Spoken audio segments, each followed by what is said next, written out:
biha tí Allahu làwọn orúkọ eléyìí tó sunwọ̀n jù nítorí náà ẹ máa fi pè é àmọ́ yóò ń ka orúkọ rẹ̀. Ahlu Sunnah sọ pé gbogbo orúkọ kan tó bá jẹ́ ti Allah a máa mú ìròyìn kan jáde ńbẹ̀. Ìgbà tá a wá mọ iye tórúkọ rẹ̀ jẹ́ báwo la sì fẹ́ mọ iye tí ìròyìn rẹ̀ jẹ́. Àwọn ìròyìn sì tún wà tí ò tara orúkọ wá. Wa makaru wa makara Allah wa makara Allah makrullahi sifatun min sifatillah innahum yakiduna kaida wa akidu kaida eléyìí náà kaidullah sifatun min sifatillah wa tara orúkọ wá. Allahu yastahzi'u bihim. Al-istihza' sifatun min sifatillah wa tara orúkọ wá. Wa ghadiba Allahu alayhim sifatun min sifatillah wa tara orúkọ wá. Bẹ́ẹ̀ ni ó tún pọ̀ nínú àwọn àyá al-Qur'an, ó tún pọ̀ nínú àwọn hadith Ànábì wa Muhammad sallallahu alayhi wa alihi wa sallam. Torí ẹ̀ Ahlu Sunnah wal Jama'ah ìwádìí táwọn ń ṣe nípa orúkọ Allah ọ̀fẹ́ kọjá gbogbo ní táwọn eléyìí ń wádìí. Lẹ́yìn náà ọ̀pọ̀lọpọ̀ táwọn ń pè ní sifatullah Ahlu Sunnah kà kún sifatullah tó rẹ́ẹ̀rí òmù wa ẹ̀rí òmù wa. Ní ìsìtẹ́ yìí máa sọ pé nísìnyí àdéhìí wá tí Ànábì sallallahu alayhi wa sallam sọ pé inna lillahi tis'atan wa tis'ina isman man ahsaha dakhala al-jannah. Ṣé àwọn orúkọ Allah kìí ṣe 99? Ṣé 99 ni mo ń bí? Kìí ṣe. Nísìsiyìí wọ́n á sọ pé mo ní 10,000 náírà kan lápò. Ẹni tó bá mọ irú pépà wọn máa fún 2. Mo ní 10,000 náírà lápò. Ẹni tó bá mọ irú pépà wọn yóò gba 2. Só túmọ̀ sí pé ní ju 10,000 náírà lọ. Nàá lédè tẹ́gbọ́n yìí kò túmọ̀ sí.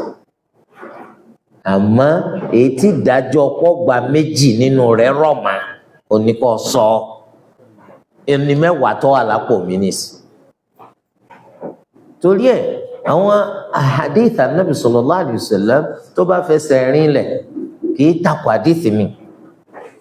kì í sì takò Qur'an. Nísìn Ànábì sallallahu alayhi wa sallam wọ́n fi hàn wá nínú àwọn ahadith mi wípé orúkọ Allah nìkan ló máa yẹ. Nínú àdúà tánàbí sallallahu alaihi wasallam ń pè ní àdúà ìdààmú ìpọ́njú àti ìṣòro. Allahumma inni abduka ibnu abdika ibnu amatika nasiyati biyadika madin fiyya hukmuk adlun fiyya qada'uk as'aluka bikulli ismin huwa lak sammayta bihi nafsak aw anzaltahu fi kitabik أو علمته أحدا من خلقك أو استأثرت به في علم الغيب عندك أنزلته في كتابك gbogbo wa lè rí kí tí máa ń bẹnu alukur'an gbogbo wa lè rí ká tún má dà mà ó sọmọ pé a mà jura wa lọ àwọn kan lè mà káwọ má mà. ẹlẹ́ẹ̀kejì أو علمته أحدا من خلقك abófin mẹ́nìkan nínú àwọn ẹ̀dá rẹ̀ tání sáwà mà á mà. Sọ̀bọ̀ bí kò wá kó pé rọ́kọ̀ ya ìlú ń bẹnu kọ Allah kọ́ ẹ̀yin tẹ́ ń pàlìjànú adúpẹ́ fún Allah pẹ́ nìkan pàlìjànú Kaduna bí wọ́n ń pè so wọ́n á máa tán rẹ̀ jẹ́ wọ́n ń pè nǹkan mi wọ́n á pè ṣe bí Ànábì sọ pé aw allamtahu ahadan min khalqi tẹ́rù rẹ̀ iná wọn fi wá mọ òpùrọ̀ lásán. So akramakumullah aw ista'tharta bihi fi ilmi al-ghaybi 'indak àbí wọn nìkan lọ mà nínú mà kọ̀kọ̀ tí ń bẹ lọ́dọ̀ rẹ̀ ọ̀dà yìí tí ó tó jẹ́ pé Allah nìkan ló máa ń kọ́ sáwọn àmà bákan náà ó tún wá nù hadith pé lọ́jọ́ gbẹ̀ndàl qiyamah nígbà tí gbogbo wa bá ń sá tá a bá ń sá lọ sọ́dọ̀ àwọn anabi Allah ike kí wọ́n bá wa tọrọ ìpẹ̀ kó ló wa kó ṣèṣirò wàhálà tá a wà nù rẹ̀ yìí tó wa tí gbogbo anabi bá kọ̀ páwọn ò lè ṣe tàwa dọ́dọ̀ anabi Muhammad sallallahu alayhi wa sallam anabi ó ní ana laha èmi ni màá bá yín tọrọ rẹ̀ èmi ni màá bá yín tọrọ rẹ̀ anabi ni màá lọ wó forí kanlẹ̀ lábẹ́ àgọ́ ọlá Allah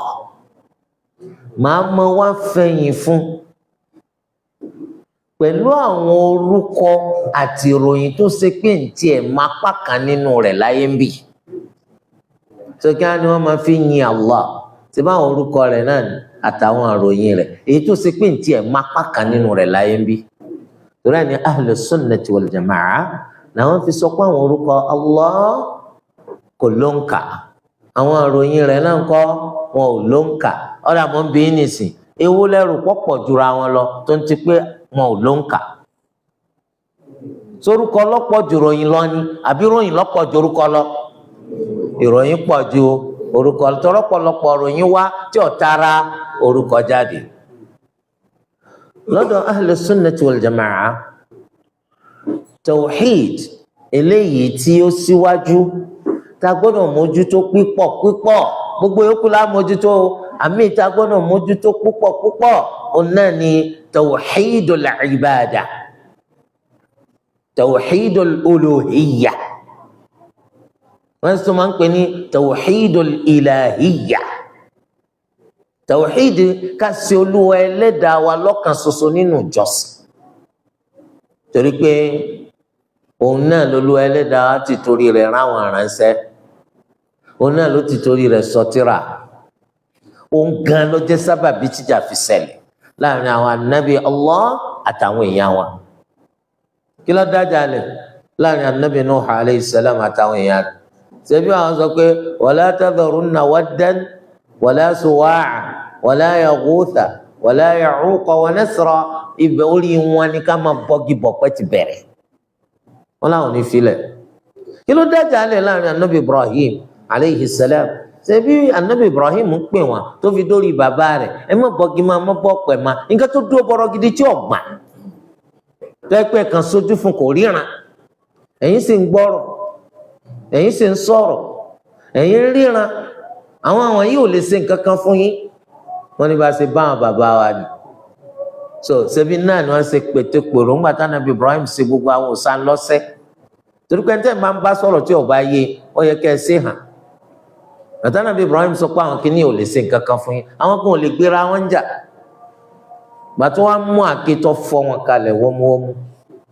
sẹ́mi kọ́ yẹ káwọn òòṣà náà bínú pé wọ́ọ̀wọ́ bó bá ti ráwọn eléyìí ń fọ́ bí èmi tí mo dúró garando ikọ́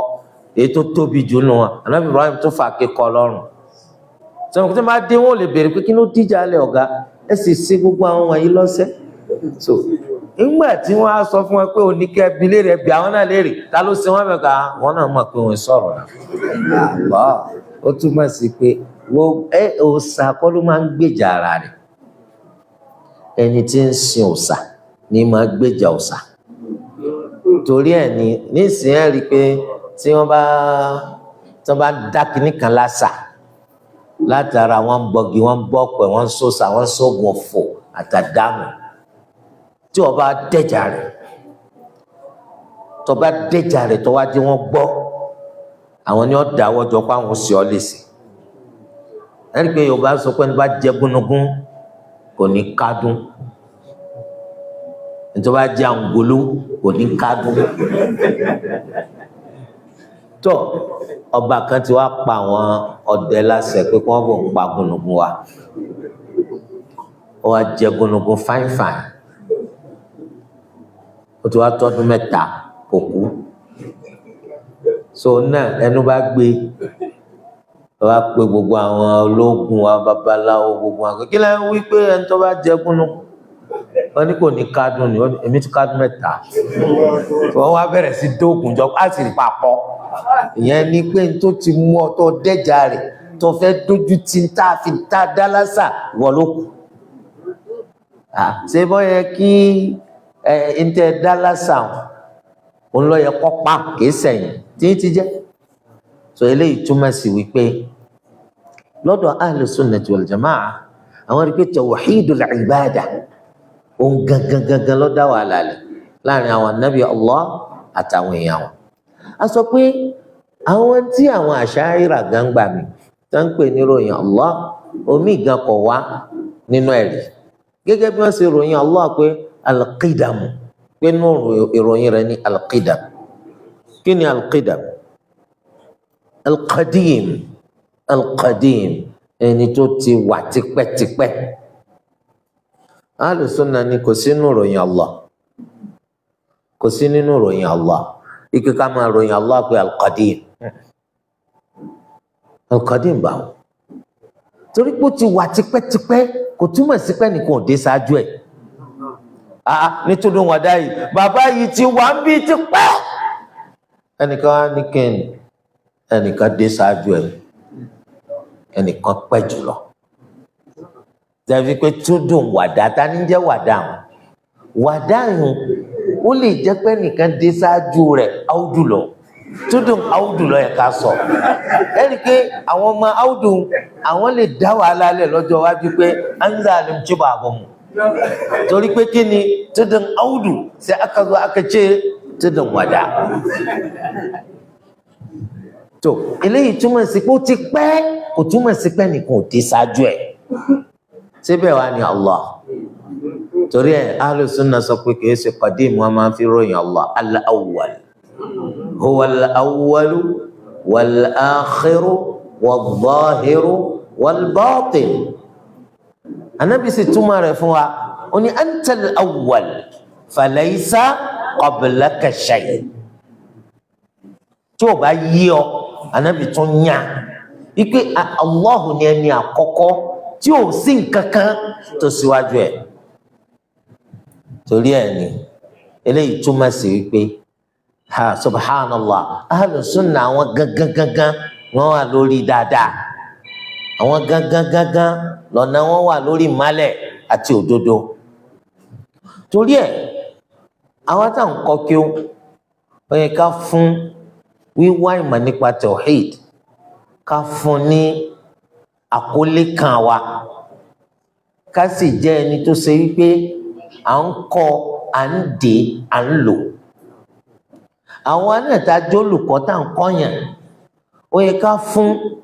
àti máa kọ́ àwọn èèyàn bóyá nílé kí ó bóyá láwọn mọ́sálásí wa bóyá láwọn àbùpéjọ wa tá à ń ti ń ṣàlàyé ẹ̀sìn fáwọn èèyàn ká fún ọ̀rọ̀ nípa tawhid ká fún ní ààyè tó pọ̀ gidigidi tí ó jẹ́ káwọn èèyàn kan gbẹ́sìn yíyé dáadáa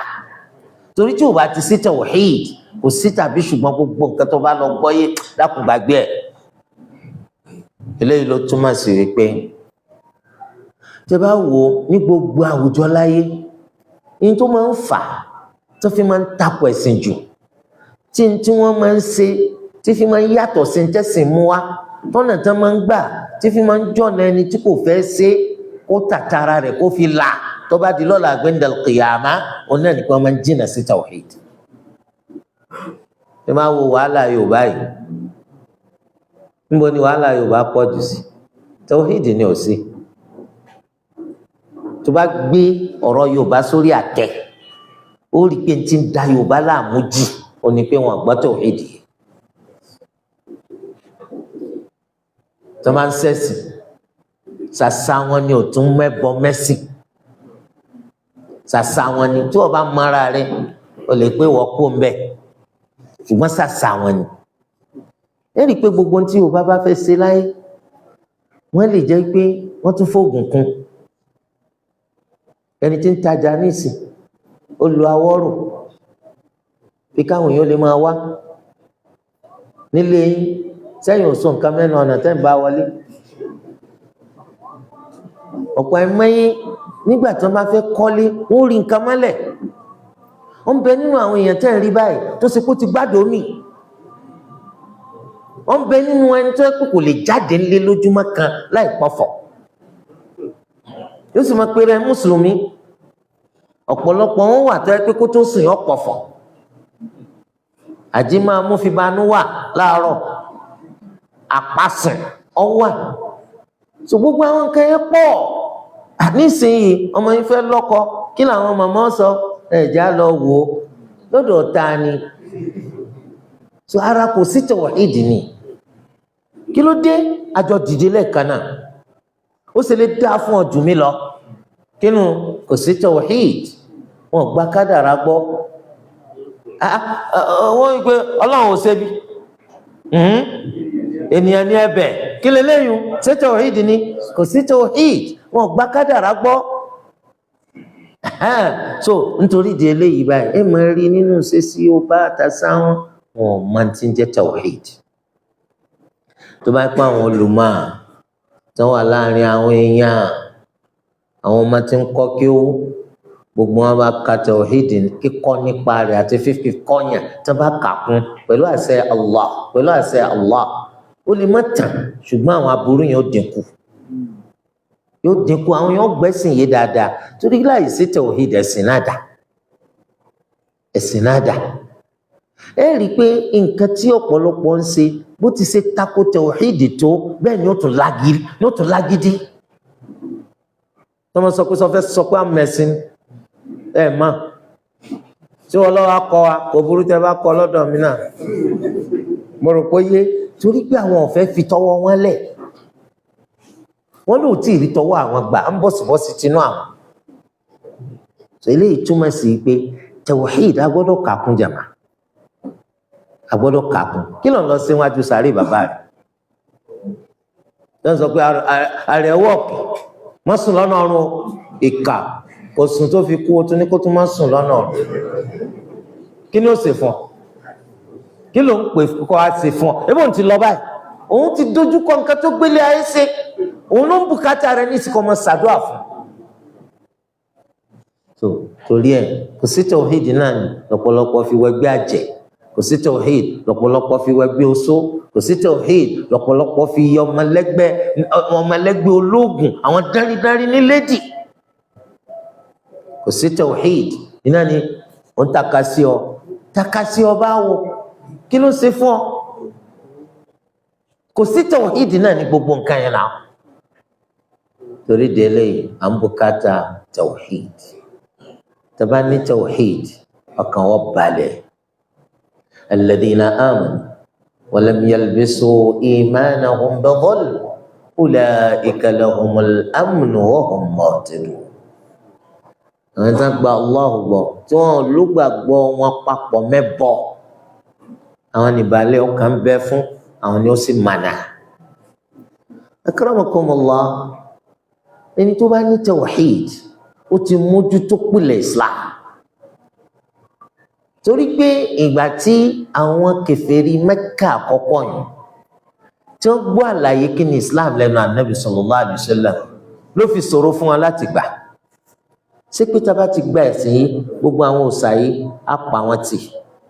àní sí ẹnìkan má jọ Allah, kò lè work. Aja'ala al-alihata ilahan wahida inna hadha la shay'un 'ujab. Kò lè work. Ìyẹn ni pé a lè ṣe láì fi tàwọn òòṣà yìí ṣe. Sí ọ̀rẹ́ láì ìwọ tó wá gbéra rẹ mùsùlùmí tí Abu Jahl, Abu Lahab táwọn gbọ́ ìsìláàmù yé jù ọ lọ. Kèfèrí làwọn, àwọn mọ ìtumọ̀ ìsìláàmù pé kò lè work lọ́dọ̀ tàwọn. Ìwọ sì lọ gba ìsìláàmù ó tún wá ń ṣẹbọ, wọ́n lọ gba ìsìláàmù ó tún sọ̀sà. Ìtumọ̀ pé àwọn gbọ́ ìsìláàmù yé jù ọ lọ, àgbọ́yé tán gbọ́yé wọn pé a lè ṣe ń tiwa. Ṣùgbọ́n gbà tó ṣe pé ẹ̀rí tó mọ̀ sọ pé wọ́n gbẹ̀sìn wọn ò gbófin rẹ̀ mọ́, no. Point of correction, wọ́n gbẹ̀sìn wọn ò gbọ́yé, because tí wọ́n bá gbọ́yé wọ́n mọ̀ yìí pé àwọn gbọ́dọ̀ tẹ̀lé gbogbo ohun tó mú wa. Àwọn kan gbẹ̀sìn ni wọn ò mọ kí ni jẹ́ Islam. Ọ̀pọ̀lọpọ̀ ọmọ tí ń jẹ́ bẹ́ẹ̀. Ok, ẹ̀sìn tó gbà ọ̀ gbọ́yé, báwo ló ṣe fẹ́ mọ tó kó sínú? eléyìí ló túmọ̀ sí pé àwọn kòfàr yẹn àwọn ọ̀sẹ̀bọ àkọ́kọ́ ọ̀hún ìgbà tí Ànábì sallallahu alaihi wasallam ṣàlàyé kí ni Islam fún wa wọ́n gbọ́ yé débi pé wọ́n rí pé káì téèyàn bá ti gbà á kò tún ṣẹbọ mọ́ kò sóòṣà mọ́ àjẹ́ pé qul huwallahu ahad. tó àwa náà ní ìsìn àfi ká gbìyànjú ká dúró déédéé lórí tawhid ká kọ́ tírà tawhid àwọn tírà tawhid wà táwọn ahlu sunna kọ ìṣe dandan wọn àti ustaz tó fẹ́ wá kọ́ wa ó wá pé nígbà tó ń ti jáde yunifásitì tó ń ti gba degree tó ń ti gba masters tó ń ti gba phd tírà tá a fi bẹ̀rẹ̀ òun náà ni tírà ńlá tó jẹ́ 100 volumes kí ló dé kó lè bá a ṣe déédéé ìwé ẹ̀rí tó ń gbà irọ́ lásán kí làwọn èèyàn gbọ́ yìí ẹni tí ó wàá ti kọ́yàn lẹ́kọ̀ọ́ ẹ̀kọ́ kó lè bá a dúró sí wa lára ọ wà sí déédéé level wa torí kọ́rọ̀ tí ẹ bá ń bá àwọn èèyàn sọ kó lè yé wọn kò sáǹfààní nínú pé ní tá à ń sọ èèyàn 3 ló yé èèyàn 1000 ló wà ń bẹ̀ kí láǹfààní ẹ̀ kí ni kàn fún yín kí ni kàn pè yín kárí mi lásán bánzá so ọ wá sí level àwọn èèyàn wọn mọ kọ́ wọn nímọ̀ kéékèèké àti ibẹ̀ yọ padà di ní ńlá kọjá alimun rabbani tani alimun rabbani alladhi yu'allimu an-nasa saghara al-ilmi qabla kibarihi yóò máa fi mọ̀ kéékèèké mọ àwọn èèyàn kó tó kan ní ńlá torí pé a fẹ́ rí àlómà a fẹ́ ká lómà ọgbẹ́sìn yíyé ẹ gbọ́dọ̀ bá wọn sọ̀rọ̀ pẹ̀lú tó ju ọpọlọ wọn lọ ẹ bẹ̀rẹ̀ pẹ̀lú kéékèèké ẹ̀yin ó padà dàkúkọ torí ẹ̀ tawhid ẹja mójútó gan tábà ti mójútó ó rí pé ìdánilẹ́kọ̀ọ́ lọ́lọ́ tó bá padà délé láì jẹ́ pé olùkọ́ tó ṣe ìdánilẹ́kọ̀ọ́ fún yín bẹ pẹ̀lú ẹ̀ ó rí pé gbogbo àwọn kẹtẹkẹtẹ rán tó wà lọ́dọ̀ rẹ̀ wàlẹ́ ó sì máa túká ọmọ dànù àwọn ìyàwó ọmọ pé kí ló dé ké mo gbọ́ pé kí ní yọ̀ọ̀dá ẹ̀yin sì fẹ́ kú kí n lẹ́bọ lẹ́rù Allahu akbar láì jẹ́ pé nìkan ó gbébọn sí ọ lórí pé àfi kò ṣe báyìí so látàrí tawhid àwọn ọmọ yín náà kàn tó da lọ́dọ̀ yín torí pé gbogbo ọmọ tẹ rí yẹn bàbá rẹ̀ níwò àtìyá rẹ̀ o èyí tí wọ́n bá fi lé yín lọ́wọ́ tẹ́yìn bá fi lé ọmọ lọ́mọ gbà ṣé báwọn bàbá màmá wa àwọn náà fi kankan lé àwọn náà lọ́wọ́ so kí lẹ́yìn náà fẹ́ fi lé ọmọ lọ́wọ́ at-tawhid pàtàkì tawhid ahli sunnati wal jamaa torí pé Ànábì sallallahu alayhi wa sallam nígbà tó sọ pé àwọn Yahudi wọ́n pín sọ́nà 71 àwọn Nasara wọ́n pín sọ́nà 72 àlùmọ́ọ́mí yóò pín sọ́nà 73 kulluha fin nar illa wahida gbogbo wọn iná ni wọ́n wọ̀ àfọ̀kan umma Ànábì nínú kó jẹ́ ummatul ijaba àbí ummatud da'wa ẹni tá à ń pèsè ẹ̀sìn àbẹ́ni tó ṣe kó ti gba ẹ̀sìn àwọn tó ti gbẹ̀sìn l'Ànábì sọ yìí tẹ́lẹ̀ náà tí ó gbẹ̀sìn tẹ́lẹ̀ náà ṣẹbi àyìn náà ti mà akramakumullah àwọn eléyìí ti gbẹ̀sìn Ànábì ní gbogbo wọn náà ni wọ́n wọ̀ àfọ̀kan tání adúpẹ́ táwọn sàhábà béèrè Ànábì ní hum man kanu ala ma ana alayhi al-yawma wa ashabi àwọn ẹni tí ń bẹ lórí tèmi àtàwọn sàhábà ń bẹ lórí ẹ̀ lónìí tawhid la kọ́kọ́ jama tawhid la kọ́kọ́ àwọn Ash'ari lóòótọ́ ní ìgbà kan nínú ìgbésí ayé àlùmọ́ yìí àwọn tí ń ṣe Ash'ariyya ló pọ̀ jù àwọn ló sì kọ tírà tó pọ̀ jù ṣùgbọ́n kò túmọ̀ sí pé àwọn ló wà lórí ọ̀nà jù torí ẹni tí wọ́n ń tì torí rẹ̀ pé wọ́n gan ní Ash'ariyya òun gan filẹ̀ kò kú lórí ẹ̀ òfin kan sì sọ nínú ilmi al-aqida wọ́n ní dínú rajuli ma mata alayhi kí lẹ́sìn èèyàn nítorí bá kú lórí ẹ̀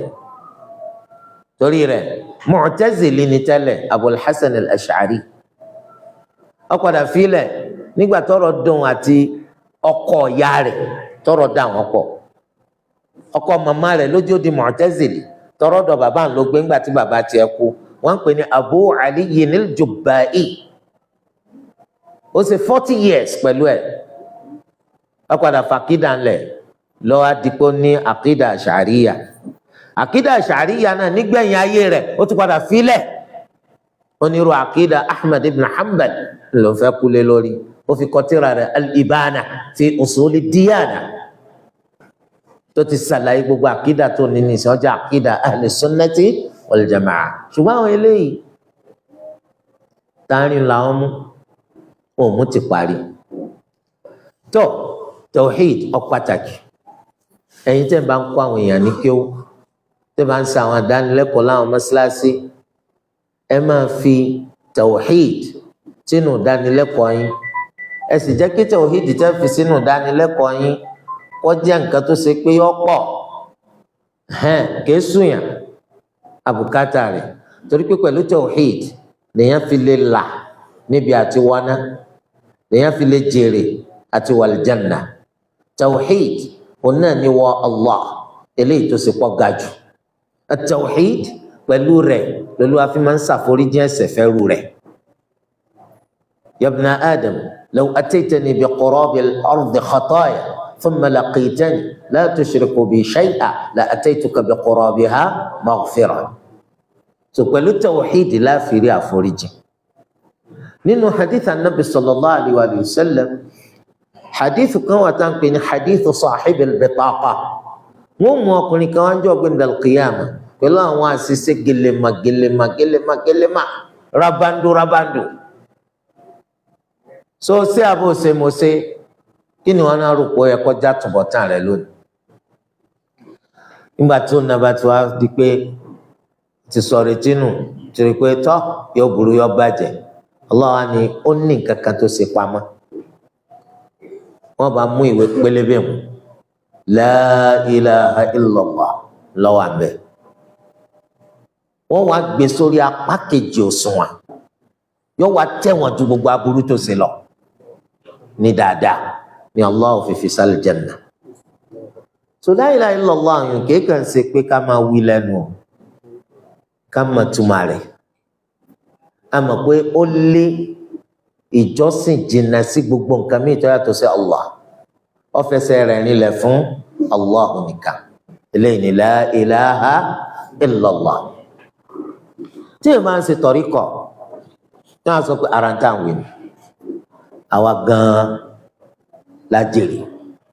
Torí pé lójúmọ́ kan ó tọ̀ríkọ̀ lè má ṣe wàdífà. Nínú wàdífà rẹ̀ tó bá jẹ́ Tìjàníyà yóò ṣe la ilaha illallah mélòó? Adúpẹ́ ẹ̀yàn ọmọ ẹ̀ mà nígbà tí ẹ ṣe adúpẹ́ bẹ́ẹ̀ ṣe mà. Yóò ṣe wàdífà yóò ṣe la ilaha illallah 100 lójoojúmọ́. Wọ́n á gbé ẹ̀yàn alùsùnà mélòó lẹ́yìn sí? Mélòó ni wàá ti ṣe lè? Ètò ànábì ní ká ṣe sẹ́ẹ̀sì. Wọ́n ní ká sọ pé la ilaha illallah wahdahu la sharika lahu lahul mulk wa lahul hamd wa huwa ala kulli shay'in qadir. Nígbà ọgọ́rùn láàárọ̀, ìgbà ọgọ́rùn nírọ̀wọ̀, sẹ́ẹ̀sì tààrọ̀ ẹ̀ sì ṣe tìrọ̀lẹ́. Tẹ́lẹ̀ kọ́kọ́lọ́kọ́ ń pa alùsùnà àwọn ò ní wàhálà. Kí ló ń ṣe gan tó fi sọ́dà alùsùnà? Ẹni kan àwọn onítọ̀rí kan gbà mí ó lè máa lórí rẹ̀ lágbo kan la ilaha illallah la ilaha illallah la ilaha illallah. Tẹ́ bá bí pé kí ni ìtumọ̀ tó ń yọ dá padà fún ìwọ ọmọ tó máa la ilaha illallah. No, ẹ̀yin là ń bì. Ẹ̀yin là ń bì. So abukata tawhid. So ẹ máa rò pé tí wọ́n á ti sọ̀rọ̀ tawhid pé yóò lé kankan ní. Odo tí ń bẹ pẹ̀lú ẹ̀ ló mú ọmọ wo tawhid ní èlé. Torí pé wọ́n ti mùsù àti pẹ́, ó wà nù kò sí lọ́nà ti pẹ́. Níjọ́ tó máa ń ṣàlàyé ọ̀nà yóò jẹ́ àjòjì létí rẹ̀. Àmọ́ tó bá ṣe sùúrù gbogbo ẹ̀ náà yóò tún padà yọ. Nínú mọ̀ wá tá à ń kọ́ tá a sì tún máa kọ́ àwọn èèyàn, a gbọ́dọ̀ mójútó fiqh lẹ́yìn tawhid. Abukata al-fiqh. Torí pé bó la ṣe fẹ́ gbẹ̀sìn wáyé tábà nímọ̀ nípa fiqh. Ìmọ̀ nípa fiqh ó ga púpọ̀. Wọ́n sọ ipò ń lo ga jù nínú màṣẹ́ríà nítorí pé ló fi máa al-halal àti haram. kí ni ìdájọ́ gbogbo nǹkan àbùkátà eléyìí wala shak à ń kọ́ fiqh Mukhtasar al-Akhdari àwọn èèyàn ń kọ́ Izziyya àwọn èèyàn ń kọ́ Ar-Risala àwọn èèyàn ń kọ́ Mukhtasar Khalil àwọn èèyàn ń kọ́ ṣùgbọ́n síbà ń sin kọ́ náà la gbẹ́sìn yìí kò dájú torí pé nǹkan táwọn ń kọ́ tí a bá gbé sórí òṣùwọ̀n wọ́n rí i pé ìtumọ̀ lásán là ń kọ́ awwalu ma yajibu al-mukallaf àkọ́kọ́ nǹkan tó jọ́ràn èèyàn lórí àbí bẹ́ẹ̀ kọ́ ṣe fiqh ìwọ̀n àlélẹ́ ẹlẹ́yìn tarjama wọn ń pè nǹkan kọ́ túmọ̀ tí ò bí àgbọ́yé ó ti tó àsìkò tó yẹ kí àwọn olùkọ́ tó ń kọ́ wa láwọn àmà wọ̀nyí kí wọ́n gbé wa lọ sí next level ká fi lágbọ́yé ìtànkàngàn torí pé a kàn túmọ̀ rẹ̀ kò túmọ̀ sí pa àgbọ́yé nísìnyí wọ́n bá bí ọ pé kí n là gbọ́yé tí mo kà ní tí wọ́n ń pè ní fiqh ọ̀nà àbùkátà rẹ̀ torí pé àlòmọ̀ wa ó yẹ kí lọ síwájú ọba àwọn náà àgbọ́yé ẹ̀sìn so a ti pẹ́ lójú kan náà jù ó dàbí àwọn ọmọ tá mú wá lé kí ó ní tá sọ pé à ń kọ́ wọn ní àdìtú kó tó di pé wọ́n ń kó geere so wọ́n lè sọdún mẹ́wàá lórí àánà kún bínà kún tínà kún àbí bẹ́ẹ̀ kọ́ ni bá ń ṣe ń kọ́ láti máa já lọ́rẹ́ àsìkò tó ọmọ mi ti há gbogbo Al-Qur'an àwọn ọmọ abá gbogbo gbèsè ayé àwọn ọmọ jẹ́ lórí pé ń kọ́ àánú so bẹ́ẹ̀ náà ni àwọn fiqh tá ń kọ́ ọmọ tó yẹ pọ́ à ń kàn túmọ̀ rẹ̀ lásán ni a gbé wọn lọ sí abala kún gbọ́ àgbọ́yé tá ń túmọ̀ àbùkátà rẹ̀ kí ló fà á tán fi sọ báyìí sọ̀rọ̀ tán sì sọ ìlẹ́rìí ọ̀nà tó bá ké bí wọ́n ṣe sọ ìkọ́ lọ ṣẹlẹ̀ àtòdìjẹ́ ni bó ṣe ṣẹlẹ̀ kí ni ìdájọ́ rẹ̀ nù ṣẹ̀ríà a fẹ́ kí ọpọlọ àwọn èèyàn kó dàgbà nípa àgbọ́yé tí wọ́n ní sẹ́sìn a fẹ́ káwọn olùmọ̀ jáde láwùjọ wa kìí ṣe pé kí gbogbo wọn kàn jẹ́ ya kú báyìí a fẹ́ ní àwọn ẹni tó ní mà so táwọn ọmọ bá ti kẹ́kọ̀ọ́ dé abala kan ó yẹ ká rí irú àwọn àlàyé báyìí tá a máa ṣe fún wa kí wọ́n máa mọ fiqh tẹ̀rítẹ̀rí ẹni pé fiqh ti màlìkíyà yìí ọ̀pọ̀ àìmọye tírà rẹ̀ ti ń bẹ lọ́wọ́ àwọn èèyàn kò lẹ́rìí ẹ̀rí wo lọ́wọ́ fún àwọn tírà tí mo dárúkọ tí báwọn kan sọ̀rọ̀ ni ọ̀rọ̀ tá sì sọ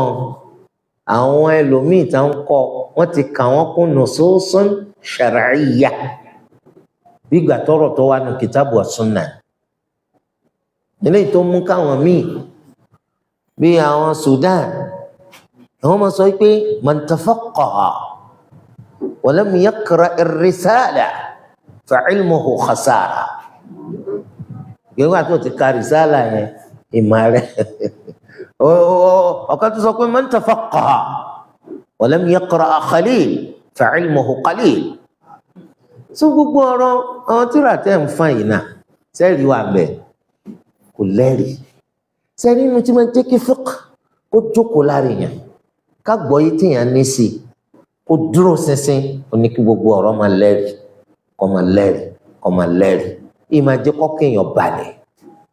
torí di eléyìí ẹ so àwọn èèyàn má bí wọ́n ti ṣe máa mẹ́rí gbogbo nǹkan tẹ́ bá ń kọ́ wọn yóò jẹ́ kí ọkàn wọn máa balẹ̀ yóò jẹ́ káwọn náà lè bẹ́lòmíì sọ kọ́ gbọ́ yé kọ́ gbà lọ́dọ̀ àwọn màlìkíyà yìí wọ́n láwọn tírà tó pọ̀ táwọn náà tí wọ́n máa ń dárúkọ ẹ̀rí alhamdulillah àwọn tó ń kọ́ kí ó lọ́pọ̀ ń bì ẹ bá ń dákọ mẹ́ta nínú tírà màlìkíyà tí máa dárúkọ ẹ̀rí alákọ̀ọ́kọ́ ẹ̀yin náà dá sí Yorùbá ní àìsí ń bẹ ẹ bá wa dá sí naam halul masail fi sharhi al-Akhdari tí ẹnìkan ṣe tó wà ní Mali sẹ́ẹ̀rí pọ̀ ń bẹ báwọn ẹ̀rí wà ń bẹ naam tíra mi naam nínú tírà malikiya yìí so that lọ́la á lọ wàrà naam al-Mudawwana ara àwọn tírà tá a sọ pé kò sẹ́rìí ń bẹ̀ nù sọ̀rọ̀ pọ̀ ń bẹ̀ ẹ̀rí tó wà ń bẹ̀ kéré gidigidi sádúró ọ̀rọ̀ tó wà ń bẹ̀ naam ẹ bá wo tírà mi ọdẹ kọ́lẹ̀ kẹwàá kẹra lọ́la al-Ma'una lil-Qadi Abdul Wahhab al-Baghdadi tírà yẹn dá púpọ̀ ó sì ti wà Nàìjíríà lè ríra al-Ma'una lil-Qadi Abdul Wahhab al-Baghdadi tírà yẹn gbogbo nǹkan tó bá wí yóò mẹ́rin rẹ̀ wá ó pàtàkì nínú tó lè ran àwọn ẹni tí máa ń kọ́ fiqh tí wọ́n ràn wọ́n lọ́wọ́ láti jẹ́ pé gbogbo ohun tí wọ́n ń kà wọ́n rẹ́rìí fún. bákan náà tírà kan bẹ tẹ́ padà rà ó lè má ti sowó fọ́pọ̀lọpọ̀ láti rà nísìn الذخيرة للإمام القرافي الذخيرة للإمام القرافي eléyà ń lọ bí di mẹ́wàá omi wọn tẹ ọjọ́ mẹ́tàlá so torí pé al-Qarafi ó bá wọn Shafi'iyya ṣe ó wá bíbá wọn ṣe yẹn wá lápá lára rẹ̀ òun náà fi wá kọtíra ní madhabul Maliki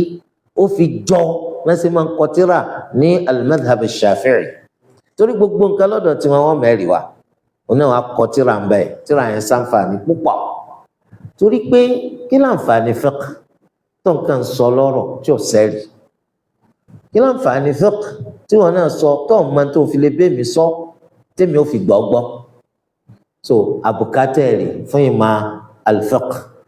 nínú ìmọ̀ fiqh tábà ń kọ́ àwọn èèyàn tábà ti ń fẹ̀rí sí ẹ rí i pé àgbọ́yé àwọn èèyàn yóò máa fẹ̀ ìsọwọ́ tí wọ́n fi máa ṣẹ̀sìn yóò tún máa dá sí yóò máa wù wọ́n láti tún gbọ́ àlékún nínú nǹkan tẹ́ ń sọ sọ eléyìí pàtàkì wípé nínú máa fiqh wa ká dààmú fún pé à ń wẹ̀rì ẹlẹ́kẹta níparí nínú ìmọ̀tá mójútó ní kíkọ́ àti fífi kọ́ọ̀yàn òní ilmul hadith ilmul hadith ó pàtàkì púpọ̀ nípa àwọn ahadith anabi wa Muhammad sallallahu alayhi wa sallam ó pọ̀ débi pé tẹnìkan bá sọ wípé iye ọ̀rọ̀ báyìí ó ní hadith anabi sallallahu alayhi wa sallam á pọ̀ nítàn ní zindiqo munafiki tí ìjẹ́ munafiki rẹ̀ hàn sẹ́ni tó mọ iye ọ̀rọ̀ tá anabi sọ. àwọn ọ̀rọ̀ anabi sallallahu alayhi wa sallam ó bùkátà ká mọ kọ́ máa ń parẹ́ yàtọ̀ sí ìmọ̀ tó ní í ṣe pẹ̀lú ìtúpalẹ̀ kí ni hadith gangan tá a mọ̀ sí ilmul mustalah abùkátà láti kọ́ nípa hadith gangan gbogbo àwọn tíra hadith yìí ṣé ọkàn wà ń lẹ̀ fún pé káwọn máa gbókọ rẹ̀ ni káwọn máa kẹ́kọ̀ọ́ ń parẹ́ sahihul Bukhari sahihu Muslim sunanu Abi Dawud sunanu Nasa'i sunanu Ibn Majah sunanu Tirmidhi musnadu Ahmad مسند الشافعي مسند أبي داود الطيالسي مسند البزار المصنف لابن أبي شيبة المصنف لعبد الرزاق الصنعاني gbogbo àwọn tírà yìí tó àtàwọn míì Muwatta للإمام مالك tí gbogbo àwọn tírà yìí wọ́n kàn kọ́ kọ̀ọ̀kan wa àwọn ẹ̀kọ́ kan wa kí ló dé tó fi jẹ́ pé gbogbo kálukú gbogbo kó wa ama sáré kí Ramadan ó dé ni lábàdí àfa tafsir ṣe rí ká gbé tírà hadithi náà kalẹ̀ ká máa kó àwọn èèyàn nípa Ànábì sọ báyìí àwọn ìdájọ́ tá a lè mú náà hadithi yìí ìdájọ́ tá a lè mú ìdájọ́ tá a lè mú alátijọ́ tá a náà ti ń bẹ́ẹ̀ bí tá a wà láyé ṣé kò tí ì sáwọn tó kẹ́kọ̀ọ́ bá wọn tán ni máa ṣàlàyé fún wa kí àgbọ́yé wa nípa ẹ̀sìn kó lè pọ̀ torí àwa náà lànàbì ń bá sọ̀rọ̀ mi láǹfààní àti makí lànàbì mi sọ bó mo sì fẹ́ tẹ̀lé lánàá tànàbì mú wa. bàbùkátà gbogbo eléyìí ilmul hadith kára àwọn ẹni tí ó máa ṣàlàyé rẹ̀ fún wa àwọn náà ń mọ̀ dáadáa wọ́n máa ṣàlàyé rẹ̀ fún wa so ibi tá a ti máa rẹ́rìí fún gbogbo fiqh tá à ń sọ̀rọ̀ ń parẹ́ nù ibi tá a ti máa rẹ́rìí fún ọ̀pọ̀lọpọ̀ nǹkan tó bá dojú sú wa nù kódà nǹkan míì tó bá ka àdìtà nábì débẹ̀ onímọ̀gbà tó máa ṣe Allahu Akbar sípà nábì ti sọ nǹkan yìí fún wa bẹ́ẹ̀ ni wọ́n sọ fún wa ṣùgbọ́n mélòó la mà mélòó la dààmú fún. níparí kò sí tàbí ṣùgbọ́n gbogbo àwọn tá à ń gbé Kaduna níbí àti àwọn ọmọ ìyá wa míì náà tí wọ́n tún gbé bòmíì ní òkè ọ̀yá ń bí a rí i pé wíwá iná làwa gbé bí wíwá iná làwa gbé bí ó lè jẹ́ pàwọ́ la wá fúnra wa ó lè jẹ́ pàwọn bàbá wa náà ti kọ́kọ́ wá bàbá àwọn màmá wa tó a sì rí i pé bíi àti bòmíì táwọn ọmọ ìyá wa wà ó tù wọ́n lára iná ni wọ́n ṣe ń gbé bẹ́ẹ̀ nǹkan tí ó dá wa láàmú tí ó kó wàhálà bá wa Olúwa kó má gbé bá wa kò sí tàbí ṣùgbọ́n pé Nàìjíríà wa ẹyọ kan ṣoṣo ni ibikíbi tó ní kálukú bá wà kó Olúwa kó jẹ́ ká máa bẹ lálàáfíà kò wá ní dáa ká mara wa lélédè kan náà a sì tún jọ jẹ́ mùsùlùmí ká máa gbéra wa lẹ́sẹ̀ ká máa ṣe kéta ara wa ká máa wá ṣubú ara wa kọjá pé ìlọsíwájú ẹnìkan nú wa yóò máa bẹ lómi lọ́kàn jẹ́ tábà ṣe bẹ́ẹ̀ èèyàn burúkú la jẹ́ àìsí èèyàn dáadáa irú mùsùlùmí wo ni wọ́ torí pé bí Allah ti ṣe kádàrá lé ayé náà ni pé ó da fẹ́ nìkan ju ẹnìkan lọ ẹnìkan ò rí ṣe ju ẹnìkan lọ ẹnìkan mọ̀nà ju ẹnìkan lọ àwa gbọ́dọ̀ ti torí pé tẹnìkan fẹ́ dáa ju tiwa lọ ká máa bínú rẹ̀ a gbọ́dọ̀ ti torí pé ọ̀nà làfẹ́ nìkan jù wá lọ ká máa ṣe kéta rẹ̀ nítorí pé nǹkan kì í dáa fún èèyàn kan ní gbogbo ọ̀nà ju tẹlòmíì lọ ibì kan ni ó ti ta ọyọ ìwọ náà tayọ ń bòmí Olúwa ṣe dálé ayé nu tó kọ́ wá jẹ́ pé ìwọ ò ní wá rí tiẹ̀ tí wọ́n ti dáa jù lọ tí ẹnìkan lọ́ọ́ máa rí tó fi wá sọ ọ́ dẹni tí wọ́n máa bínú rẹ̀ tó fi sọ ọ́ dẹni tí wọ́n máa ṣe kéta rẹ̀ tó fi sọ ọ́ dẹni tí wọ́n máa wá ṣubú rẹ̀ jìnnà sí kò sínú àwọn mùsùlùmí. wàtánàbọ Muhammad sallallahu alayhi wa sallam tó sọ fáwọn sàhábà nípa ẹnìkan wọlé wá báyìí ọmọ àlùjánnà ẹnìkan wọlé wọ́n tún sọ bẹ́ẹ̀ ń jọ́ mi ẹni náà ló tún wọlé wọ́n tún sọ bẹ́ẹ̀ ń jọ́ mi òun náà ló tún wọlé sàhábì kan ọba lọlé ni ó ní ọ̀rọ̀ kan ń ṣẹlẹ̀ láàrin àti bàbá òun tí ò ní jọ òun lè gbélé òun fẹ́ wà lọ́dọ̀ rẹ̀ so wọ́n wá ń sọ kí ni ìwà ọkùnrin yìí tí wọ́n fi ń pè lọ́mọ àlùjánnà láti ṣe ọjọ́ kìíní ọjọ́ kejì ọjọ́ kẹta kò rí pé ẹ̀sìn kan náà ní máa ń ṣe bóyá kìyàmù láìlì kan bóyá tìláwà kùránì kan bóyá sàrà kan ní ṣe ń bòńkẹ́lẹ́ ẹ dákun ọ̀rọ̀ báyìí la gbọ́ lọ́dọ̀ ànábì ṣé ìsàdédé wá léyìn o ọ̀rọ̀ báyìí mo gbọ́ ìwà mọ́tẹ́ǹsì nípamọ́ lọ́wọ́ ni nǹkan ọ̀kan tí mo mọ̀ tí mo ń ṣe bóyá tọ́jú sábàbí táwọn fi pè mí bẹ́ẹ̀ o ní pé mi ń sọrí jọ kan kí n ní ẹnìkan nú sọ pé ẹni tó ṣe ń ga ìwọ owó ìwọ sọ pé bí kókú ló ń wọ ẹlòmíì ọ̀rọ̀ rẹ̀ burú débi pé tílẹ̀ bá mọ́ yóò mọ retí kó wá túfọ̀ ẹni tí ń bínú fò ní. sọ ẹ jẹ́ ká jẹ́ kí inú wọn mọ́ síra wa kí ló burú ọ̀nà láàfẹ́ mi mo rí kókù díẹ̀ káàtó fún ọ ọ̀rẹ́ wa ká lọ ibi tá à ń ti rí ṣe ni yóò gbá wọn níbi tá à ń ti rí tówó sí kọlọ mẹjọ hàn sẹ́nìkan sá tí wọn náà lọ àpè ká lọ báwo wọn sọ pé ṣèṣe pé nǹkan sí ọ káwọ jẹ́ mùsùlùmí la yu'minu ahadukum hatta yuhibba li akhihi ma yuhibbu li nafsihi ìwà tán fọ́nà màná mẹ́jọ já sí pé ikú tiẹ̀ náà ló tún máa wá ọ amóore sún ní ṣe torí ẹ̀ kájá ni tó ṣe pé bá a tún ṣe wà ń bí náà ká tún má gbàgbé lé wa o ká má gbàgbé ibi tá a ti wá o torí pé ibi tá a ti wà náà ó ṣeéṣe kó rè kan wà lọ́dọ̀ tiẹ̀ kí dáadáa kan wà lọ́dọ̀ tiẹ̀ tán bùkátà lù yín òun náà làgbọ́yé tí wọ́n ní sí Islam ó lè má sí lù yín tí wọ́n náà bá ń lọ lélẹ̀ kan láàrin kódà kó ṣe mọ́ṣáláṣí àdúgbò yín ìdánilẹ́kọ̀ọ́ ló ṣe lọ́wọ́ ọjọ́ mẹ́ta tó ṣe òfòrè lẹ̀ ó rí i pé ńgbà míì ẹlòmínà ló tún lọ orí ń tàn ká mi kì í kàn sí pé ká gan síbí ká pé àgbà àríwá pọ̀ dàbí ìsàlẹ̀ káàbọ̀ ṣé ìsàlẹ̀ ló bí wọ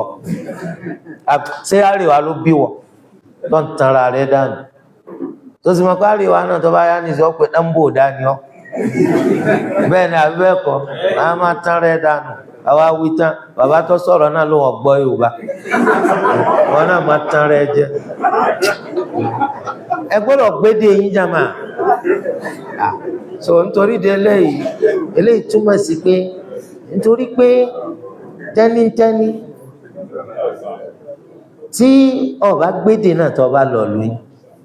kí ló fi máa bá wọn sọ̀rọ̀ wato mala haruna wato me ake kiran abun nan kila wawi ma lọ sọ wato rẹ lọ so eléyìí túmọ̀ torí pé ní wasilatu da'wa ká gbédè lẹ́yìn èdè wa ni so nítorí de eléyìí lẹ́rìí haúsá kí ló dé tẹ́lẹ̀ haúsá fi tàn ká gbogbo bí haúsá bá dé haúsá náà máa sọ sáwọn yẹn kí ẹ bá kájí haúsá ìwọ ò ní sọ fún pé mi ìsà kí ẹ bá kájí Yarbanci ìwọ ò sì gbọ́ Yorùbá so àwa náà ká gbìyànjú ká tàn tiwa náà ẹ̀sìn yìí báyìí tẹ́ ń gbọ́ yẹn bí ẹ̀sìn tẹ́ níbi ẹ lọ tàn kánú yín náà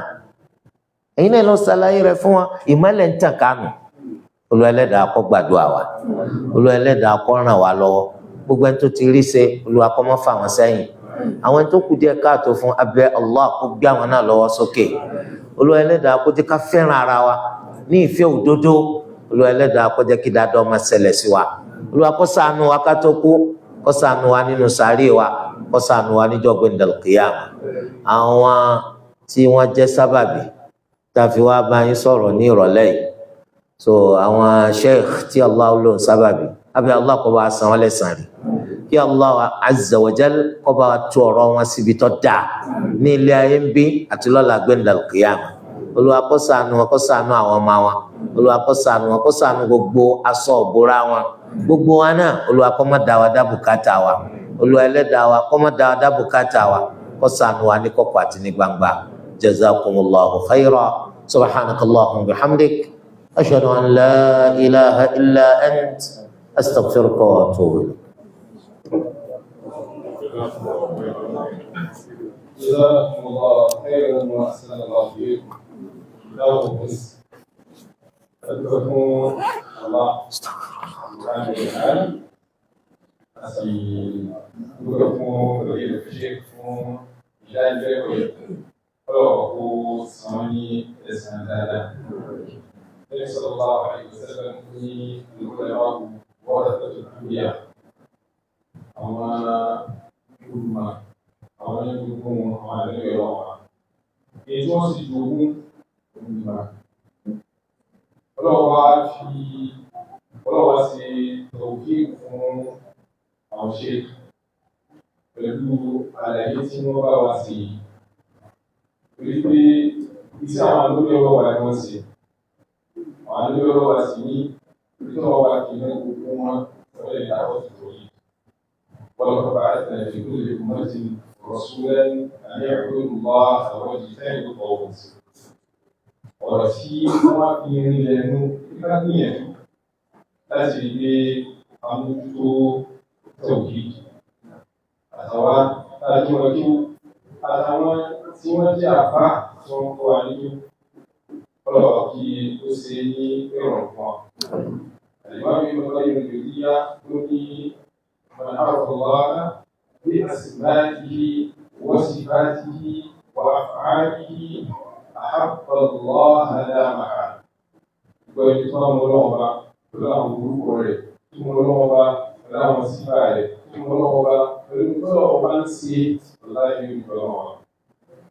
Òwò wá sí ọ̀nà tí ó gbà tó mú lọ́wọ́ bá jọ ní tí wọ́n pè wá sí ìlọ nílẹ̀ ìtòkì. Ọlọ́wọ́ kó sí ní ìrọ̀rùn fún wa. Gbogbo ohun tó sẹ́kù báyìí, wọ́n ní àwọn ìbéèrè. Pé kí àwọn ìbéèrè tí wá sọ ẹ̀kọ́ bóyá a fẹ́ ẹni tó bá ní ìbéèrè, a náwó, a wà fún márùn-ún. Wọ́n ní márùn-ún. Ẹni tó bá dé pé Hausa náà ló bá fẹ́ ìbéèrè bá fẹ́ ìbéèrè.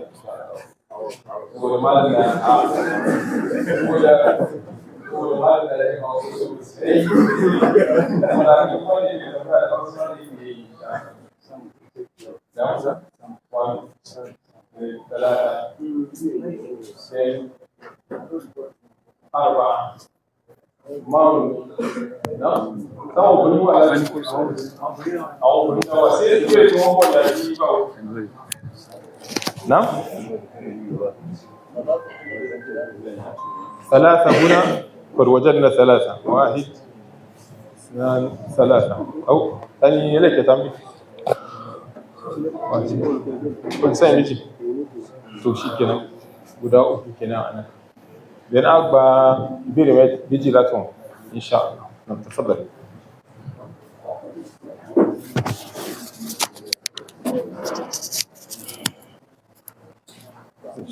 السلام عليكم ورحمة الله وبركاته. أكيد شو كمان سوالو بقوا. جزاكم الله خيرا. كلهم قبوا سامو. nínú alákọ̀ọ́ ìbéèrè tí mi fẹ́ béèrè ẹ ṣàlàyé fún wa nípa wíwá mímọ̀ ẹni òun ló dá ló ṣe ga jù àmẹ́rin tó fẹ́ wá mímọ̀ ní àdúgbò tó wà àbí inú ìlú tó wà ó fẹ́ wà mímọ̀ nípa Allah àmọ́ àwọn tí ó wà ní irú agbègbè náà bí irú àwọn àfáàtì máa ń fa wọ́n yí káàkiri à ń ṣógun àwọn èèyàn ló wà ládùúgbò rẹ̀ ó sì fẹ́ nímọ̀ nípa tàwí gẹ́gẹ́ bẹ́ẹ̀ ìsàlàyé fún wa ní bá wá lọ sọ́dọ̀ wọn tí bá béèrè nípa kí lára sọ nípa tàwí ọ̀tọ̀ mi ní kẹta máa sọ fún wọn bí wọ́n ní kó sí gẹ́rẹ́ àbí kàmí irú ẹni bẹ́ẹ̀ irú kí ni tó lè ṣe tí ò sí ní àdúgbò rẹ̀ tó lè béèrè àwọn ẹ̀sìn nípa Allah subhanahu wa ta'ala. Assalamu alaikum wa rahmatullah.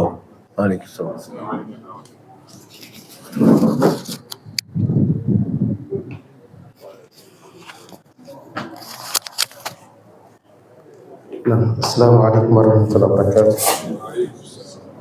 Akí àwọn ṣẹ́kọ̀ọ́ lọ́nà bá sẹ ní ẹ̀sàn olóòrùn. Ìbéèrè mi ó dá lórí tawhid tí ẹ fi pé àkíyèsí wa náà. Lọ́pọ̀pá tí èyàn bá bára rẹ̀ ní àwùjọ tó ṣe pé wọn ò ní àgbọ́yé tawhid, a sì fẹ́ fa àwọn tó wà ní àwùjọ náà láti jẹ́ kí wọ́n understand tàbí tawhid. Ṣùgbọ́n àwọn ọ̀pọ̀ máa ń gbogbo ìgbé kìí ṣe tawhid nìkan kákọ̀ọ́ fi fà wá, kákọ̀ọ́ bẹ̀rẹ̀ pẹ̀lú fíkíù. Sọ́rọ̀ tàbá fíkíù yẹn tàbá fi fà wọ́n ìgbà á sì wá máa mú tawhid wọlé. Ìmọ̀ àkíyèsí tí ẹ fẹ́ pè wá sí ní orí ilé ṣe ká bẹ̀rẹ̀ fíkíù náà ni ká fi tawhid ilẹ̀ àbí hàn tawhid náà ni ká máa bá lọ ká fi fíkíù ilẹ̀. Jazakumullahu khairan.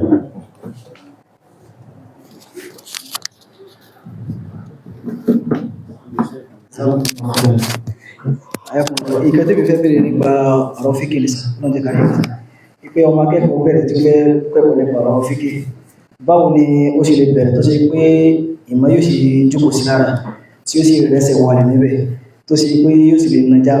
nà sí jágbó lójú ọ̀nà ìmọ̀ fíkì àyàwó.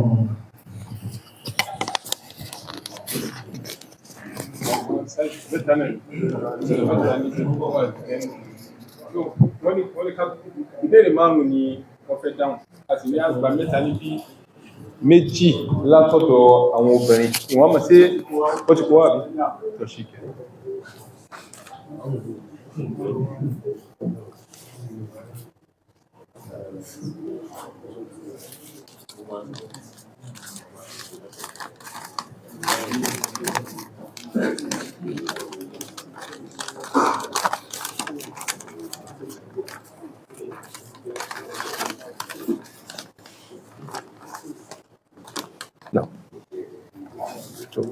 ìbéèrè alákọ̀ọ́kọ́ ìgbóná làwọn náà fi kó eléyìí ara tí sheik sọ náà nù wọ́n ní assalamu alaikum wa rahmatullahi wa barakatuh. The person we advise and she wants to do okay ó dà pé ẹni tá fún ní tá gbà ní tá fún advice tó wá fẹ́ ṣe tí inú rẹ̀ kí ni ká ṣe. The person we advise and wants to do his mind, what can we tell that person?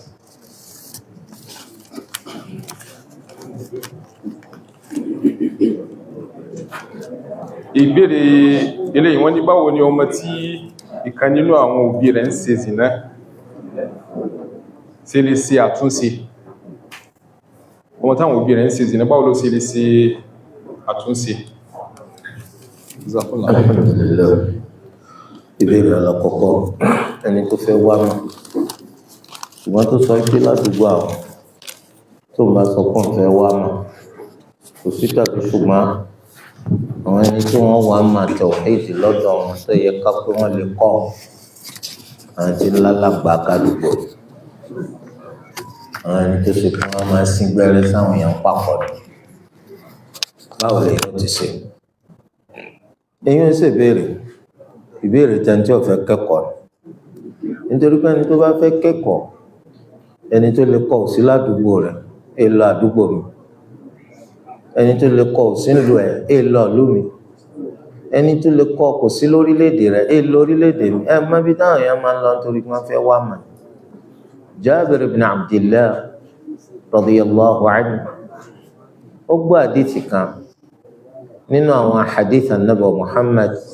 sallallahu alayhi wa sallam eléyìí tó ṣe pé wọn láǹfààní láti gbọ́ lẹ́nu ànábì. Jábìrì wa di gàrí ẹṣin ó gbé lórí ràkúnmí ó gba Ṣáàmù lọ ìrìn oṣù kan. Ìgbà tó wá dé ẹnu lé sàhábé tí ó gba dísìn wa wọn ní kí wọn bò ń sálámà sí pé Jábìrì ibn Abdillah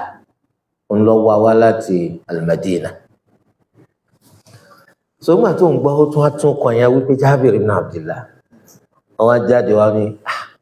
kò sí òsì nǹkan ó ní hadithi kan ni mo gbọ́ lẹ́nu Ànábì sallallahu alaihi wasallam tẹ́mi ọ̀gbọ́ ẹ̀rù sì ń bà mí kó má jẹ́ pé èmi tàbí wò ó kù láì jẹ́ pé mo láǹfààní àti gbọ́. Lẹ́sẹ̀kẹsẹ̀ ló náà sì bẹ̀rẹ̀ sí hadithi yẹn fún ìmọ̀ á pé mo fẹ́ kọ́ tauhid àwọn ẹni tó sì lè kọ́ mi tó yẹ ká pé wọ́n mọ̀ wọ́n lè kọ́ mi àwọn gántà kó tauhid ládùúgbò mi tí bá yẹ pé mi bá ní mà kọ́ sọ̀rọ̀ nù torí ẹ̀ la sọ pé kì í ṣe béèrè ọ̀rọ̀ ẹni tí ò fẹ́ kọ́ mà ní ẹni tó fẹ́ kọ́ mà kò sílùú fún kò sádùúgbò fún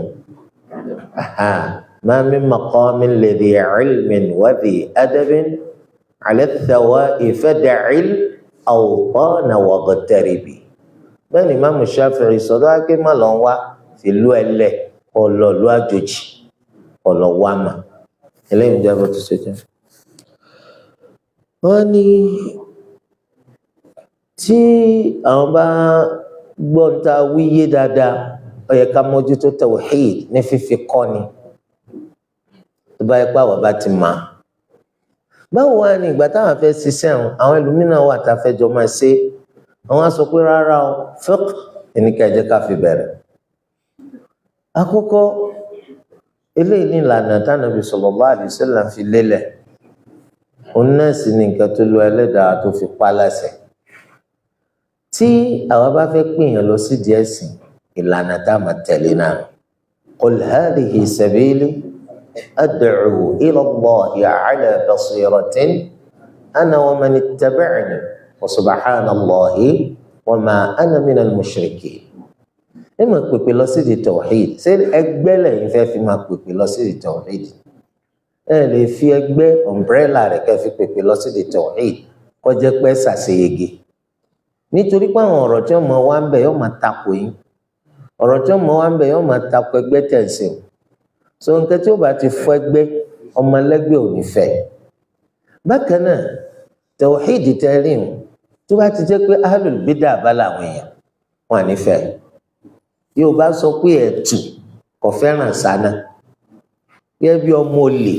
bí wọ́n ṣe fẹ́ràn ọmọ ọdẹ so bẹ́ẹ̀ ni ẹni tó bá ti já aládàádálẹ̀ kò lè fẹ́ràn tawhid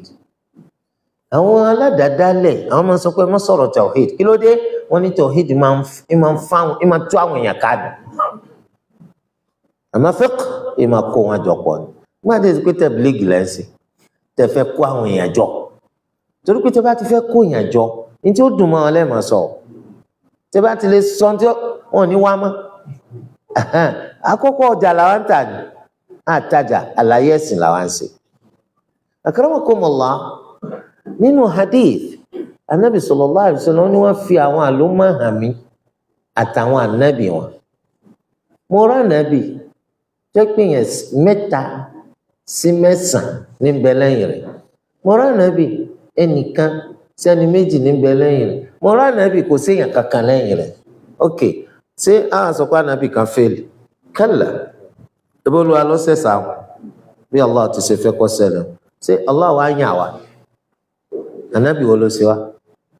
ìwà ń sọ pé ẹ fẹ́ kó yàn jọ ọmọlẹ́yìn wa gbọ́dọ̀ pọ̀ ọmọlẹ́yìn báwo nínú ìpìlẹ̀ àwọn ahlu sunnah wal jamaa'ah ọ̀nà ni adamul ightirari bil kathra wa adamuz zuhdi min al qillah pípé yẹn kì í kwẹ́tàn jẹ́ báwọn wọ́n yẹn sì rí èèyàn díẹ̀ sá tẹ́lẹ̀ náà wọ́n ti máa ń tẹ̀lé òdòdó wọn pọ̀ tó ń torí di eléyìí báyìí lẹ́yìn náà kí ló dé tẹ̀lé sọ̀rọ̀ tauhid sẹ́yìn fẹ́ máa pa àwọn èèyàn lọ́mọ náà ni pé mo fi ń da yín lójú pọ̀ máa náà ni sẹ́yìn kó wọ́n ní wá mọ́ sáwọn agámọ̀ bọ́ máa àlùjánnà ni wá ni ẹ máa ń bi Allah kó ṣe wá nú ẹni tí ó fi sí àlùjánnà rẹ̀ ẹlẹ́yìn ìjọba tó ṣe jẹ́ wọ́n ní tá a bá fẹ́ kọ́ fiqh tá a sì fẹ́ jìndò nínú rẹ̀ dáadáa báwo láti ṣe àkọ́kọ́ èèyàn ò lè kàn tàtàrà ìgbìyànjú dolùmọ̀ lásán lẹ́yìn pé wọ́n mọ̀ sọ pé tá a bá fẹ́ ní màá ní gbìyànjú oorun wa dínkù oúnjẹ wa ní máa jẹ oúnjẹ tó lọ́ra púpọ̀ ní máa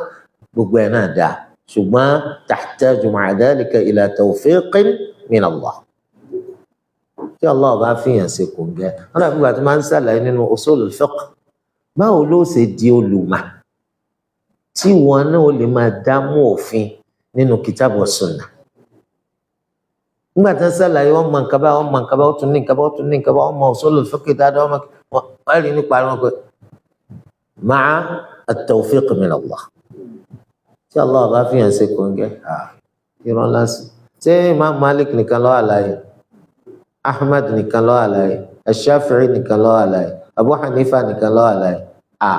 àwọn olùmọ̀pọ̀ kọjá àbíkíàfọ̀ mélòó là ń gbó kan ṣé bí àwọn tó wu Allah là ń gbó kan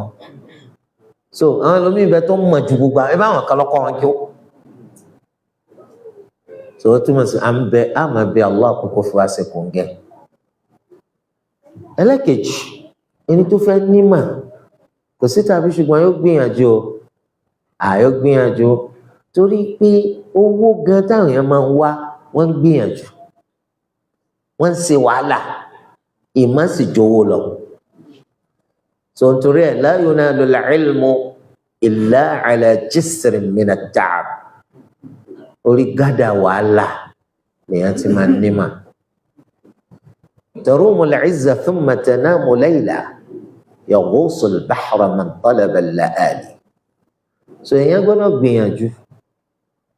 èèyàn máa gbìyànjú èèyàn sì máa bẹ Allah èèyàn máa gbìyànjú èèyàn sì máa bẹ Allah wa qur rabbi zidni ilma tó àdúrà yìí ó ti tó ní fáhámù kò bùkátà kọ́ lọ́ máa mú edu kan kọ́ máa fọ mẹ́kọ̀ ìmálẹ̀ èédú nǹkan dúdú ni tí dúdú bá rọwọ́ náà ọpọlọ rẹ tí ó málẹ̀ ni àbí ó dúdú àwọn náà sọ so wa qur rabbi zidni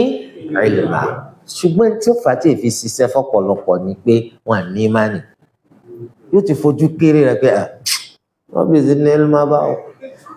so ó sì rí pé òní mà tó bá ń ṣe torí pé ó ti fojú di àwọn paracetamol tá à ń lò yìí ọkàn yín lọ balẹ̀ sí tí fi ń ṣiṣẹ́ o àìjẹ́bẹ̀ ẹ̀fún lásán ni ẹ̀fún lásán ni tó bá lọ ọ̀dọ̀ medical doctor tí gbogbo ọ́fíìsì rẹ̀ dọ̀tí burúkú tó wá fún ọ lóògùn tó wà effective jù láyé kò ní ṣiṣẹ́ toró ti wò pé eléyìí ẹ wo gbogbo ẹ ti dọ̀tí sílẹ̀ yìí ni wọ́n fún yàn lóògùn tí ó ṣiṣẹ́ kò ní ṣiṣẹ́. Olúwa ní fata'ala Allahu al-maliku al-haqq fala ta'jal bil-Qur'ani min qabli an yuqda ilayka wahyuhu wa qur rabbi zidni ilma ó ti tó lẹ́yìn ní tí Allah sọ fún Ànábì mélòó ló ní kọ́ máa wí tó bá ti wí lẹ́ẹ̀kan ti tó tí wọ́n náà bá fẹ́ wí jù bẹ́ẹ̀ lọ lé wí jù bẹ́ẹ̀ lọ bọ́ tó o gbọ́dọ̀ fi nọ́mbà sí tó bá ti fi nọ́mbà sí ó di bídà sọ ọmọ àkà ọwọ́ àgbọ̀dọ̀ dàkà gbàtí èèyàn bá ń wá mọ̀ èèyàn mọ̀ kọ́ lọ́dọ̀ olùmọ̀ọ́kà nítorí pé olùmọ̀ọ́yún òun ti kọjá gba ibi tí wọ́n ṣẹ̀ṣẹ̀ ń tọ̀ òun ti ṣe àwọn baba ńlá wàhálà kan nínú ìgbésí ayé rẹ̀ tó bá lọ kọ́ lọ́dọ̀ rẹ̀ kò ní jẹ́ kí ìwọ ṣerú wàhálà ó rí i pé gbogbo wàhálà ìṣòro ìpọ́njú tó ń bá pàdé yóò gbé ọ̀fọ̀ ìmọ̀ yẹn ó tètè ní ju kọ́ lọ́ máa dàkà lọ tó ń bá ń dàkà tó wí pé tíra làáfàá rẹ àṣìṣe rẹ pọ̀ ẹ̀yìn nǹkan tó ṣe déédéé lọ́mọ ní kò ṣe déédéé tó sì jẹ́ pé ọ̀gbádùn ọpọlọ rẹ nìkan sí wọ́n ní wa kam min 'a'ibin qawlan sahiha wa afatuhu min al-fahmi as-saqim ọ̀rọ̀ tó ṣe déédéé ọmọ ní kò ṣe déédéé kò ṣe déédéé àgbọ́yé rẹ̀ ní sàárè níjọ́ tí èèyàn bá ti sọ pé mo fẹ́ dá mà ọ̀pọ̀lọpọ̀ àṣìṣe ní ọ̀wà ó dàbí lárúbáwá kan ní ó lóun fẹ́ dá ìgbà táwọn tó ọmọ lárúbáwá àwọn bùkátà pípa àwọn ọmọ kọ́ kí olódò ẹnìkan fiqh lòun á fẹ́ mà wọ́n á kà á débì kan kò bá yé má so àfa àti oníhòòní béèrè lọ́dọ̀ rẹ̀ wọ́n bá bẹ̀rẹ̀ sí wá àwọn àfa kà wọ́n á ní kẹ́límà kan ní òye o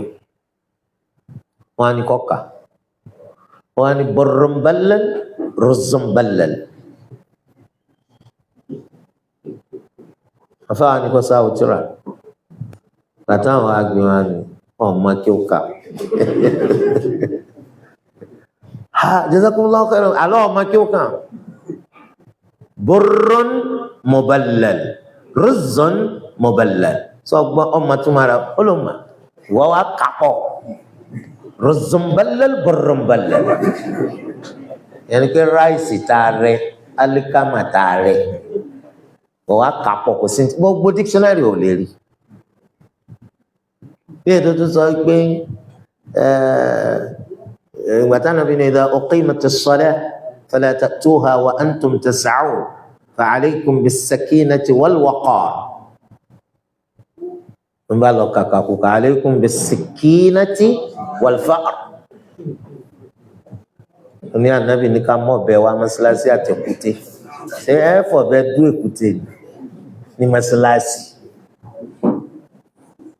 èrú rẹ náà ní gbogbo ọmọ kan sẹ́yìn pé tí bá ti ń kọ́ mọ̀ tí bá ti ń yé díẹ̀díẹ̀ báyìí lọ́kàn gbé fìlà rẹ̀ báyìí wọ́n máa ṣe gbéraga sáwọn mọ̀álìmù rẹ̀ kẹ̀kẹ́ ni antum rijal wa ana rajul tí ó dá nǹkan kan mọ̀ ọjọ́ tá sì rí rẹ̀ ó tukọ̀la ṣe yóò máa ṣe pẹ̀lẹ́pẹ̀lẹ́ yóò máa ṣe pẹ̀lẹ́pẹ̀lẹ́ wọ́n kọ gbogbo táwọn eléyìí ní pẹ̀lú ìtẹríba rẹ̀ sòtọ́ bá ti kọ́ ó tún bí wọ́n èwo ló tún yẹ kí n kọ́ lẹ́yìn rẹ̀ èwo ló tún yẹ kí n kọ́ lẹ́yìn etí ò di ọlọ́kọ̀ ọmọ dátì ẹ̀ka bó sì ń kọ́ mà lọ́dọ̀ wọn ọmọ dátìrà mi kà etí ọba wa yọ ọ́nbẹ̀ lọ́mọ béèrè wọn náà sì ti mọ̀ pọ́n ká mi àmọ́ ọmọ pé òun fi òye òun ṣiṣẹ́ so títí tí wọn náà fi wá dòmìnira ara rẹ̀ so bẹ́ẹ̀ ló ṣe ṣe nù tí ẹ bá láǹfààní àti lọ kẹ́kọ̀ọ́ níbòmíì bí ìlú òkèèrè èèyàn sọ pé kí wọ́n gbọ́n sí kulliyatu ṣẹ̀ríà torí tó bá wọn ṣẹ̀ríà ọ́ láǹfààní àti kọ́ fiqh dáadáa níjọ́ náà lọ́wọ́ àmọ́ iye àwọn àfáà rẹ̀ hàn pé nǹkan tá ń ṣe lára rẹ̀ kò kéré lẹ́yìn ìjábọ̀ tó ṣe jẹ́ wọ́n lẹ́ni tó àwọn ń fún ní márùn tó yẹ pé tinú rẹ̀ ló ń ṣe àkọ́kọ́ tí ní kẹ́ ẹ sọ ẹ lágbára tẹ́ fi lè mú ẹnìkan tipátipá tó ń torí ẹ̀ ìgbà tí Allah sọ fún Ànábì gan in alayka illa al-balagh wa alayna al-hisab tiwantiwa jẹ́ ẹ máa bá yẹn sọ̀rọ̀ wọn amúkòbókò lọ kò sí túláàsì ń bẹ̀ tí ẹni kò sọ àmọ́ gbogbo ẹni tá a bá fẹ́ dámọ̀ràn láyé yìí ẹ má jà jẹ́ ká kó tó di pa dámọ̀ràn ká bẹ Allah ya Rabb jẹ́ ọgbọ́ jẹ́ ọgbà ẹ kàn má máa sọ lọ́rọ̀ ẹnu lásán ó dàbí àwọn ọmọ tá a fẹ́ kọ́ nílé ẹ̀kọ́ ya Rabb ní tí mo fẹ́ kọ́ wọn ẹjọ́ yé wọn jù mí lọ so ẹ rí i pé tí ó bá yé wọn jù yín lọ wọn sì gbọ́ yé bẹ́yìn náà sì gbọ́ yé àwọn kéèkà máa ṣe é ṣe pé iṣẹ́ oṣù tèmi ló mọ̀ ń ṣe ẹni tó bá yó yé ẹni tó bá yé kọ́kọ́ ọ̀hún lọ́mà ọmọ púpọ̀ ni ò ní yé ọ̀dà mọ̀ ń kọ́ ọmọ 10 kò yí ọmọ 7 máa ló ti tó kó ti yí ọmọ 3 sọ yẹ kí wọ́n fi mí lẹ́nu ẹ̀kọ́ ó yẹ kí wọ́n pààrọ̀ èmi náà torí pé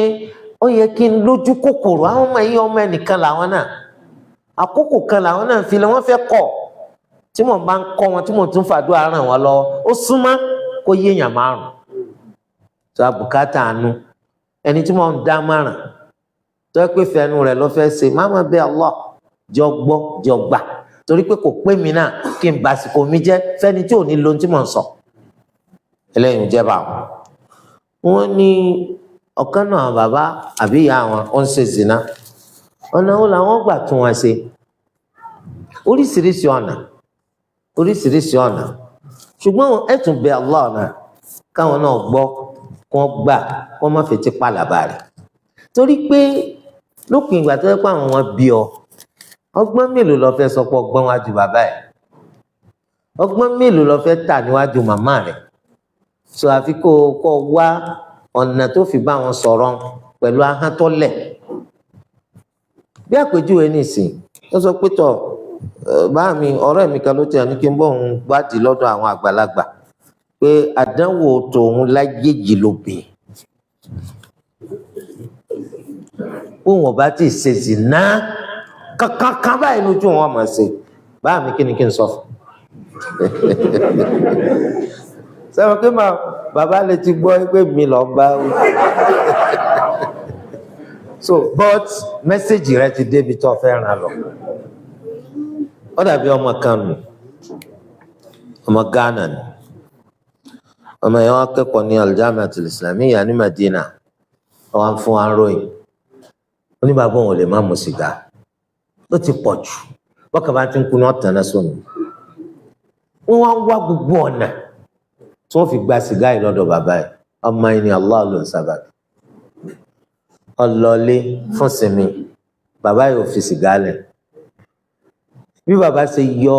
sìgá kan báyìí tó fi sẹ́nu ọkàn gba páálí sìgá lọ́dọ̀ bàbá yìí ọ̀nà kan fi kan sẹ́nu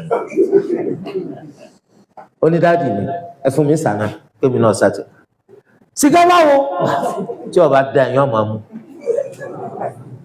dáàdì mi mọ̀jọ ní gbogbo ọ̀nà kọ́nà bá mi ẹ bá mú ìsànà ẹ̀ bàbá bá ní kí wọ́n máa bò ń bí ọmọ ẹ̀ sí bọ́ọ̀ dáa kí ni kò ó tó máa dáa so ó túmọ̀ sí pé tá a bá lo hikima so pẹ̀lú ká bẹ Allah ó ṣeéṣe ká rí aburú gbà kúrò lọ́wọ́ aláburú so ẹni tí máa sábà fà torí ẹni tí ń ṣàìdá ọ̀sáláìmọ̀ ọ́ àmọ́ ẹni tí máa sábà fà tí wọn ò fi ní gbọ́ lẹ́nu tiẹ̀ onípàwá náà máa sọ̀rọ̀ authoritatively bí ìgbà tó ṣe pé a ní nǹkan kan tá a ṣe fún wa tí wọn bá pàtì wàrà àwọn akọ́lá ṣe fún wa ta ni ó ṣe fún wa Allah so ó yẹ ká fi pẹ̀lẹ́pẹ̀lẹ́ sí tó náà bá ti mọ̀ pé ọ̀làánú ọ̀fẹ́ kí tó wọn bàjẹ́ ni ẹ rí i pé yọgbà bí gbogbo àná ṣe rí nu níṣìí bí kò máa ṣàìdá níṣìí kẹ́nìkan á máa pè ọ́ lójú gbogbo yẹn pé sórí pórí tí ò pé ọ̀rọ̀ tí wọ́n bọ́ sọ láti jẹ́ àlórí rẹ ti dàrú ọkàn kọjú síbòmí bí ìgbà tó pẹ́ lómi nìbá torí tá ní ò pé tá lórí rẹ dàrú àmọ́ wàá bọ nínú ilé ìwọ nìkan òun kan ẹlòmíì ò fetí gbọ́ wàláhì ó sọ fún ọ pé òun ti gbọ́ òun ti gbà látòní lọ ó rí i pé nítorí kó wọn máa sìn wọn ní sèmá tó àbùkátà ká má jẹ ẹni tó ṣe pé òun gan alárò ọmọ bí ó ti ṣe pè yàn torí tàbá tí mo bá ṣe pè yàn á ba nǹkan jẹ́ ju bá ṣe lè tún ṣe lọ olú ẹlẹ́dàá kó ràn wá lọ́wọ́ subhanaka allahumma wa bihamdik ashhadu an la ilaha illa ant astaghfiruka wa atubu ilayk ẹ má bínú pa gbà yín lákòókò.